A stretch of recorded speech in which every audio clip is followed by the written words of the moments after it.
પાટણ જિલ્લાના રાધનપુર તાલુકાના નજુપુરા ગામ ખાતે આવેલ શ્રી રામ આશ્રમના સંત શ્રી અને કથાકાર બટુક મોરારી બાપુએ આપણા દેશના યશસ્વી વડાપ્રધાન પાસે ગૌ માતાને રાષ્ટ્રીય માતા જાહેર કરવા માંગણી કરી। સાથે સાથે ગુજરાતના મુખ્યમંત્રી ભૂપેન્દ્રભાઈ પટેલ પાસે ગુજરાતની અંદર મહારાષ્ટ્રમાં ગૌ માતાને રાજ્ય માતાનો દરજ્જો આપવામાં આવ્યો, તેવી જ રીતે ગુજરાતમાં પણ રાજ્ય માતાનો દરજ્જો આપવામાં આવે અને રાજ્ય માતા જાહેર કરવામાં આવે તેવી માંગણી કરવામાં આવી હતી।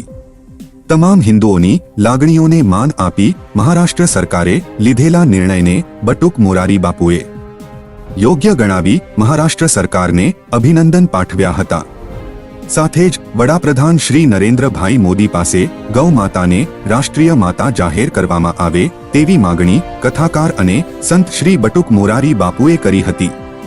દરેક હિન્દુઓની લાગણીઓને માન આપી તાત્કાલિક ધોરણે રાષ્ટ્રીય માતા ગૌ માતાને જાહેર કરવા માંગ કરી હતી। જ્યારે મહારાષ્ટ્ર સરકારે એને રાજ્ય માતા ગૌ માતાને રાજ્ય માતા તરીકે દરજ્જો આપ્યો છે, ત્યારે સૌપ્રથમ તો એ મહારાષ્ટ્ર સરકારને હું ધન્યવાદ આપું। સાથે સાથે આપણા આદરણીય પ્રધાનમંત્રીજી નરેન્દ્રભાઈ મોદીજી આપણે યશસ્વી પ્રધાનમંત્રી છે, તો એમને પણ હું મારા આશ્રમ વતી એક હું સાધુ તરીકે એમને એક નમ્ર અપીલ કરું છું કે આખા રાષ્ટ્ર માતા તરીકે ગૌ માતાને જાહેર થાય એવી સૌ હિન્દુઓની પણ અભિલાષા છે આપણી પાસે, અને સૌ સંતોની પણ આ આપણા પ્રત્યેક વધારે અભિલાષા રહી છે। તો આદરણીય પ્રધાનમંત્રીજીને નમ્ર નિવેદન કે આના ઉપર વિચાર કરે અને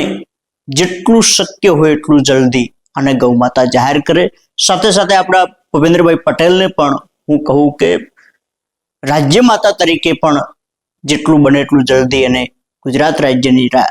માતા ગૌ માતા એવો એમને દરજ્જો આપવામાં આવે એવી વિશેષ આ મીડિયમના માધ્યમથી બંનેને હું વિનંતી કરું છું। બીજું કે ગૌ માતા ને માતા જાહેર કરવી, કારણ કે કિસાન પ્રધાન દેશ છે અને એના દીકરાએ હજારો વીઘા જમીન ખેડી અને ખેડૂતોને આપી છે, અને આજ આપણે